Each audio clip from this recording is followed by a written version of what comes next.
आज हम लोग प्लेसेंटा के बारे में बात करेंगे। Today will discuss placenta. Placenta is actually a very close association between developing embryo and the body of the mother, the uterine wall of the mother. It helps in fulfilling all requirements of developing embryo.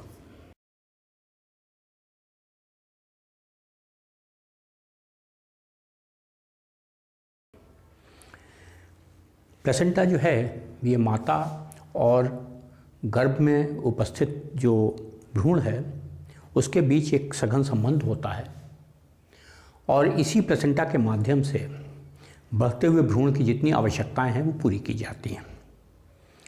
Placenta अगर हम define करना चाहें तो placenta की मोटे तौर पे जो परिभाषा देंगे हम लोग, that placenta is a physical connection between uterine wall and the fetal membrane.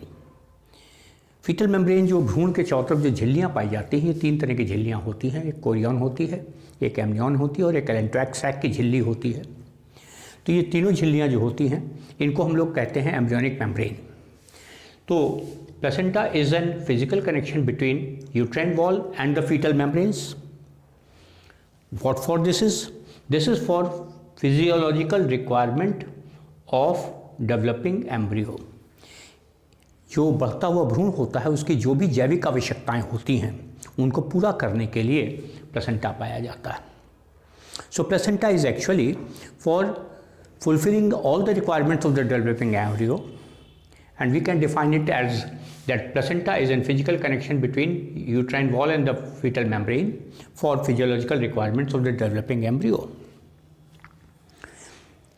So this is the basic, you can say the definition of the placenta. जो मोटे तौर पे जब प्लेसेंटा के बारे में हम लोग बात करेंगे तो किसी आदमी को जिसको प्लेसेंटा के बारे में बिल्कुल जानकारी नहीं, प्लेसेंटा क्या होता है, तो उसको बताएंगे कि भाई भ्रूण के चारों तरफ कुछ झिल्लियाँ होती हैं और वो झिल्लियाँ जो हैं वो माता के शरीर से जुड़ी रहती हैं। वो झिल्लियाँ माता के शरीर से जुड़ी रहती हैं, तो वो जो जोड़ होता है उसी के माध्यम से जो भ्रूण है उसकी जैविक आवश्यकताएं पूरी की जाती हैं। क्योंकि भ्रूण है, जिंदा है, वृद्धि कर रहा है, तो वृद्धि करते समय उसकी कुछ जैविक आवश्यकताएं हैं। तो उन जैविक आवश्यकताओं को पूरा करने के लिए ज़रूरी है कि एक ऐसा प्रबंध किया जाए जिससे कि उसकी आवश्यकताओं की प्रतिपूर्ति हो सके। जो प्लेसेंटा के महत्वपूर्ण कार्य होते हैं, the important functions of the placenta are the protection, hydration, respiration, excretion, nourishment supply, immunisation and also functions as endocrine gland. Placenta जो होता है ये एक तो सुरक्षात्मक आवरण बनाता है, अभी हर बिंदु को अलग अलग डिस्कस करेंगे। फिर ये आर्द्रता या नमी बनाए रखने में सहायक होता है, ये श्वसन में सहायक होता है, ये उत्सर्जन में सहायक होता है, ये पोषण में सहायक होता है और साथ ही साथ ये भ्रूण का इम्यूनाइजेशन भी करता है, यानी कि उसको जो है उसकी प्रतिरोधक क्षमता को भी बढ़ाता है और अंत में जो है ये एक महत्वपूर्ण अंतःस्रावी ग्रंथि के रूप में भी कार्य करता है। So the first function of the placenta is protection. Actually, the developing embryo is a very delicate structure and it needs proper protection. So, especially from the outer shocks, vibrations, etc. Membranes present around the developing embryo are filled with the watery material that is called as amniotic fluid. And this amniotic fluid functions as a hydraulic shock absorber. ये जो भ्रूण होता है इसके चारों तरफ झिल्लियाँ पाई जाती हैं, उन झिल्लियों में पानी जैसा पदार्थ भरा होता है और उसमें पानी जैसे पदार्थ में अमनियोटिक फ्लूइड जो है, जो एमनियन की थैली में जो द्रव भरा होता है, ये हाइड्रोलिक शॉक एब्जॉर्बर की तरीके से बिहेव करता है। यानी जब कोई बाहर से दबाव पड़ता है तो इसी लिक्विड में होकर के डिफ्यूज़ हो जाता है, तो उसका भ्रूण पर सीधा कोई ज़्यादा प्रभाव नहीं पड़ता। तो ये भ्रूण के सुरक्षा का भी महत्वपूर्ण कार्य करता है प्लेसेंटा। दूसरा जो कार्य है वो है हाइड्रेशन। सारी जीवित कोशिकाओं को समुचित मात्रा में जल चाहिए होता है और वो जल जब तक रहेगा तब तक कोई कोशिका जीवित रहती है। अगर निर्जलीकरण हो जाए, वाटर डिहाइड्रेशन की कंडीशन हो जाए, तो सेल या तो उसकी जैविक क्रियाएं रुक जाती हैं या सेल नष्ट हो जाती है। तो यहाँ पर बढ़ते हुए भ्रूण की जैविक आवश्यकताएं बहुत ज़्यादा हैं, तो उसके चारों तरफ जो हाइड्रेशन है, जो नमी है, उसको बनाए रखने का काम जो है वो भी प्लेसेंटा करता है।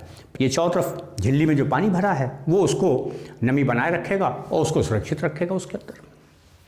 Placenta helps in hydration of the developing embryo because sufficient quantity of the water is required for every living organism, and the developing embryo is in need of the large quantity of the water for normal metabolic activities. The fluid present around the developing embryo, filled in the amniotic sac, helps in hydration of the developing embryo. So the second important function is hydration. Third important function is respiration. Developing embryo is a living structure, and the process of respiration is also there. For respiration, developing embryo needs oxygen, and it forms carbon dioxide, which is to be removed from the body. So the oxygen which is being taken by the mother, along with the blood, it reaches to the uterine wall, and from uterine wall, through the placental connection, through the umbilical cord, it reaches to the developing embryo. So oxygen requirement of the developing embryo is being fulfilled through the placental membrane, and the carbon dioxide which is being formed here, that carbon dioxide will be diffused out in the blood of the mother, and from blood of the mother it will go to the lungs of the mother, and from lungs it will be removed out. So like this, the placental membrane also help in respiration of the developing embryo. They take up the oxygen from the uterine wall and they release their carbon dioxide in the uterine wall. So proper respiration goes on in the developing embryo. जो बढ़ता हुआ भ्रूण होता है, इसकी चूंकि जैविक आवश्यकताएं हैं, उसको ऑक्सीजन चाहिए, और उपापचयी पदार्थ के रूप में जो श्वसन है उसके पश्चात वो कार्बन डाइऑक्साइड का निर्माण करेगा। अब जब कार्बन डाइऑक्साइड बनेगी तो उस कार्बन डाइऑक्साइड को शरीर से निकालना भी है, तो जो माता के शरीर में उसके फेफड़ों से जो ऑक्सीजन आई है वो रक्त में होकर के पहुँचेगी रक्त के साथ यूट्रस की दीवारों तक, गर्भाशय की दीवारों तक, और वहाँ से प्लेसेंटल मेम्ब्रेन से होकर के ये आ जाएगी भ्रूण में। तो ऑक्सीजन की आवश्यकता इसकी पूरी हो गई, क्योंकि इसको माता की जो गर्भाशय की दीवारें थी उनमें जो रक्त था उससे ऑक्सीजन मिल गई, और जो इसने कार्बन डाइऑक्साइड बनाई वो कार्बन डाइऑक्साइड डिफ्यूज़ होकर के यूट्राइन वॉल की में चली गई, और वहाँ से ब्लड के थ्रू सर्कुलेट होकर वो माता के लंग्स के बाहर निकल गई। तो इस तरीके से ऑक्सीजन को प्राप्त करने के लिए और कार्बन डाइऑक्साइड को निकालने के लिए ये जो प्लेसेंटा है ये बहुत महत्वपूर्ण योगदान करता है। Next important function is excretion. Excretion is essentially required for removal of the metabolic waste and especially the nitrogenous waste from the body.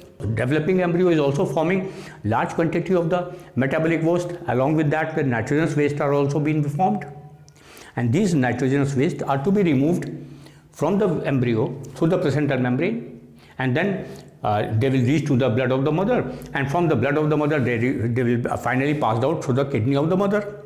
So the metabolic waste which are being formed by the developing embryo in the form of the nitrogenous waste, they are passed out through the placental membrane from the kidney of the mother.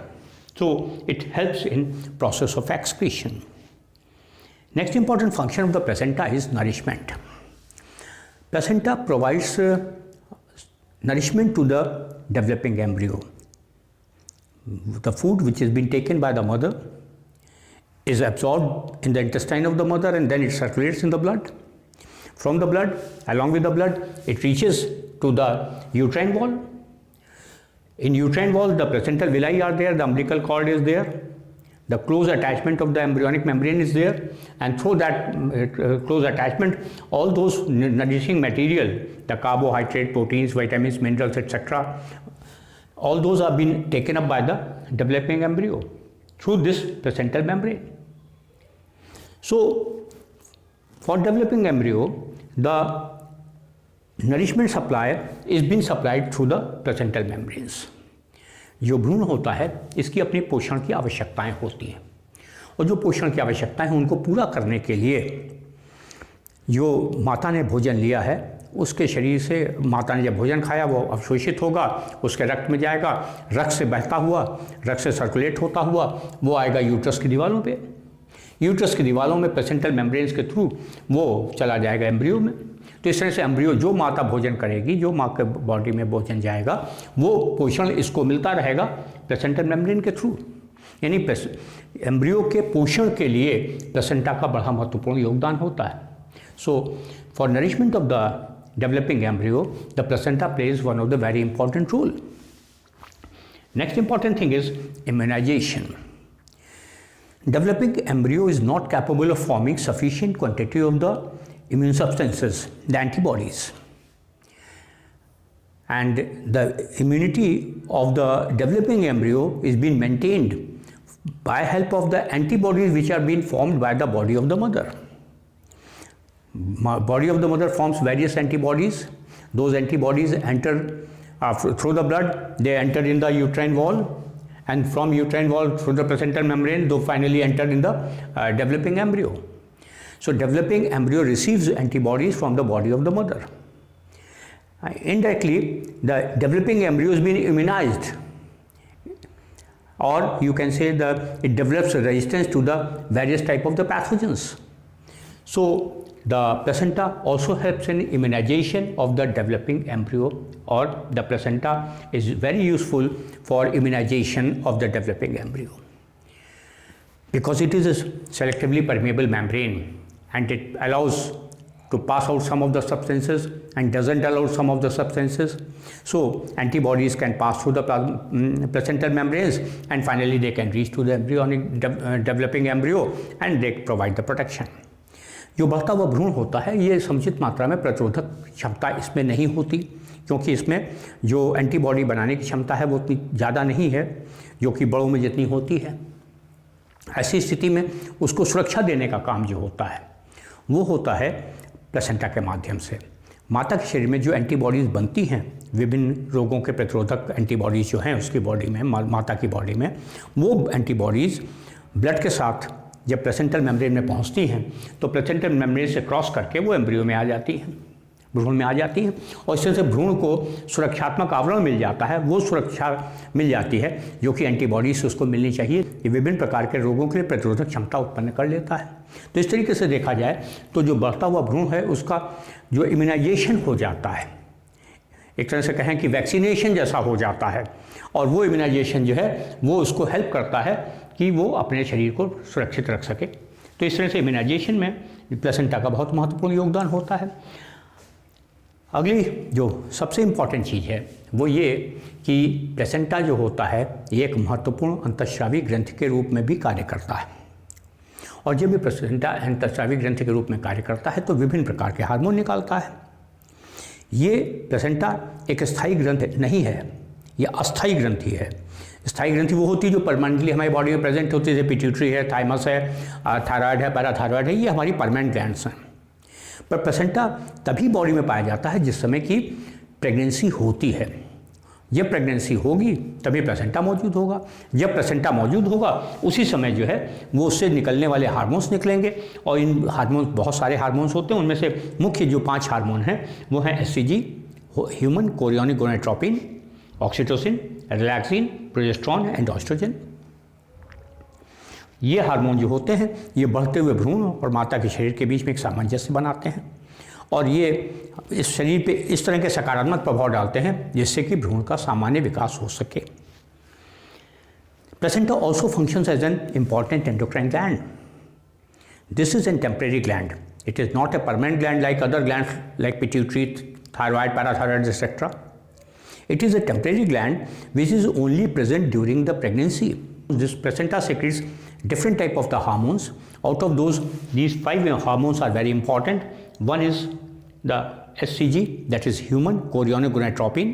जो pregnancy test होता है उसमें यही hormone test किया जाता है, check किया जाता है, ह्यूमन कोरियोनिक गोनाडोट्रोपिन। इसके अलावा नेक्स्ट है oxytocin, relaxin, progesterone and oestrogen. ये हार्मोन्स जो होते हैं, these hormones actually help in normal development of the embryo and they facilitate the body of the mother as well as the body of the developing embryo to operate normally, to function normally, and to provide the sufficient environment or suitable environment for developing embryo. Because relaxin helps in dilation of the uterine wall, Then progesterone and estrogen helps in the maintenance of the feminine characters. The SCG is one of the important hormone which is being secreted from the placenta. So all these hormones are very important during pregnancy and maintenance of the pregnancy. Now, placenta itself is a very detailed and very exhaustive topic, and we'll discuss the detailed placenta in any other lecture. But here we are only talking about the human placenta. Placenta अपने आप में एक काफ़ी विस्तृत विषय होता है, इसमें काफ़ी सारी जानकारी है, काफ़ी सारे इसके एनाटॉमिकल और मॉर्फोलॉजिकल वेरिएशंस होते हैं और उनके बारे में अलग अलग जानकारी होती है, मगर यहाँ हम लोग केवल मानव के प्लेसेंटा की बात करेंगे. Here will discuss only the mammalian placenta, specially the placenta of the man. Placenta of the man जो है उसका टाइप अगर हम देखें कि what is the type of the placenta of the man,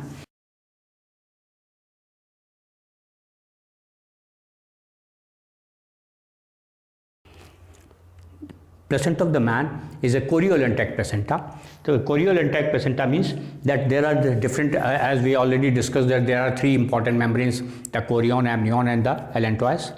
So the chorion and the allantois membrane, both of these membranes unite jointly and they form a common layer which is called as choriolentic layer. The choriolentic placenta is the type of the placenta where the uterine wall, the placenta is formed here through the choriolentic membrane, the part of the chorion and part of the allantoic membrane, both of these membranes unite together and then they form a common contact point, and that's why it is because both of the membranes are involved, the chorion and allantois, so it is called as choriolentic type of placenta. The type of placenta in the case of the man is choriolentic, it is deciduate, placenta vera, or it is also called as true placenta. It is discoidal placenta. Discoidal placenta means the placental villi are germinating or originating from the surface of the placental membranes in a pattern of the disc. So it is called a discoidal, but only single disc is there. So it is called as monodiscoidal. In some of the animals like apes and monkeys, etc., there are two disc-like structure. One of this disc is here and other is here. So there are two disc-like structure. So it is called as bidiscoidal. But here it is monodiscoidal condition. Only a single disc is present. So placental villi are present on the single disc. So it is called as monodiscoidal. Anatomically, placenta is of hemochorial type. That means the chorionic membranes so deeply penetrate in the wall of the uterus that they reach up to the blood. Means they damage the endometrium, they damage the connective tissue inside below the endometrium, then they damage the endothelial lining of the blood vessel, and finally they reach up to the blood. So when the placental villi are directly in the contact of the blood, this condition is called as hemochorial type of placenta. Hemo means blood, chorionic membrane forming the placental villi, so it is called the hemochorial type of placenta. So here the placenta is of hemochorial type, and then implantation of the embryo is there in the wall of the uterus. As we already discussed that during the blastocyst stage, the embryo secretes some proteolytic enzymes which help in penetration of the blastocyst stage in the wall of the uterus. Means implantation of the blastocyst is there in the deep in the wall of the uterus, and that type of the implantation is called as interstitial. So mammalian placenta, the placenta of the human, is called as interstitial type of placenta. जो मनुष्य का placenta होता है, ये अगर हम इसका किस प्रकार का होता है उसको देखें तो मनुष्य का प्लेसेंटा होता है कोरियोलेंटैक प्लेसेंटा. कोरियोलेंटैक प्लेसेंटा में कोरियन और एलेंटॉइड दोनों मेम्ब्रेन्स मिल करके कॉन्टैक्ट पॉइंट बनाते हैं या जो अटैचमेंट पॉइंट बनाते हैं. Then it is deciduate placenta, it is also called placenta vera or it is also called as true placenta.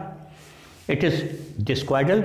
इसे डिस्क्वाइडल इसलिए कहते हैं क्योंकि जो प्लेसेंटा के ऊपर जो अंगुलाकार प्रवर्त निकलते हैं, विलाई निकलते हैं, वो कॉन्टैक्ट पॉइंट जो होते हैं, they are these villi are in the pattern of a disc. ये डिस्क लाइक रचना पे लगे होते हैं, तो इसे कहा जाता है डिस्क्वाइडल। पर चूंकि मनुष्य में केवल एक डिस्क बनती है, एक डिस्क बन रही है, इसलिए इसे कहते हैं मोनोडिस्क्वाइडल। कुछ जानवर ऐसे होते हैं जैसे कि एप्स की बात करें, मंकीज़ की बात करें, तो उनमें दो डिस्क लाइक पैटर्न बन जाते हैं, एक डिस्क इधर बनती है, एक डिस्क इधर बनती है, यानी बीच से टूट गई तो दो टुकड़े हो गए इसके, तो दो डिस्क हो गई, उसे बाइडिस्क्वाइडल कहा जाता है। पर मैन का जो प्लेसेंटा होता है ये मोनोडिस्क्वाइडल होता है, placental villi on single disc like structure, so it is called as monodiscoidal. And finally the next important thing is that is haemochorial. ये हीमोकोरियल होता है। हीमोकोरियल का तात्पर्य क्या होता है कि जो भ्रूणीय झिल्लियाँ हैं, जो कोरियन है, ये यूट्रस की दीवारों में इतनी गहराई तक प्रवेश करती हैं कि ये सीधे ब्लड रक्त के संपर्क में आ जाती हैं, यानी कि ये गर्भाशय की दीवार की जो एंडोमेट्रियम है उसको डैमेज करके, फिर जो उसके नीचे कनेक्टिव टिश्यू है उसको डैमेज करके, फिर ब्लड वेसल्स के पास पहुंच के ब्लड वेसल की जो एंडोथेलियल लाइनिंग होती है, ये ब्लड वेसल की जो एंडोथेलियल लाइनिंग होती है इसको डैमेज करके, और फिर सीधे ब्लड के संपर्क में आ जाती हैं। ऐसी जो टाइप का जो प्लेसेंटा होता है उसको हम लोग कहते हैं haemochorial type of placenta. So it is haemochorial type of placenta. और इसके बाद हम लोगों ने पिछले लेक्चर्स में जब बात की थी भ्रूणीय विकास की, तो उसमें आज बात आई थी ब्लास्टोसिस्ट स्टेज की।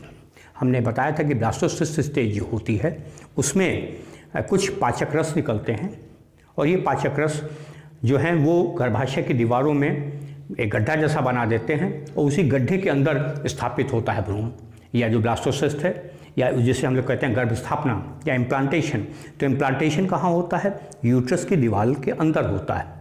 इसलिए इस तरह के जो गर्भ स्थापना होती है या जो इस तरह का प्लेसेंटा बनता है उसको हम लोग कहते हैं इंटरस्टिशियल। तो it is interstitial type of placenta. So this is the basic concept of the placenta. And आज जो बात हम लोगों ने की है इसमें हम लोगों ने ह्यूमन प्लेसेंटा को ही खाली डिस्कस किया है, यानी कि डेवलपिंग एम्ब्रियो, उसके चारों तरफ भ्रूणीय झिल्लियों का गर्भाशय की दीवारों से निकट संबंध, सघन संबंध, और ये जो पूरी रचना है ये पूरी प्लेसेंटा कहलाती है। और जो कॉन्टैक्ट पॉइंट होता है वो अम्बिलिकल या गर्भनाल कहलाती है, जिसके थ्रू ब्लड वेसल्स और कोरियन वगैरह की झिल्लियाँ जो होती हैं वो गर्भाशय की दीवार के अंदर गहराई तक प्रवेश कर जाती हैं, जिसके कारण वहाँ से पोषण और ऑक्सीजन इत्यादि को प्राप्त कर सकते हैं। और यहाँ पर हमने अभी बात की कि मोनोडिस्क्वाइडल नेचर होता है और ये हीमोकोरियल टाइप का प्लेसेंटा होता है।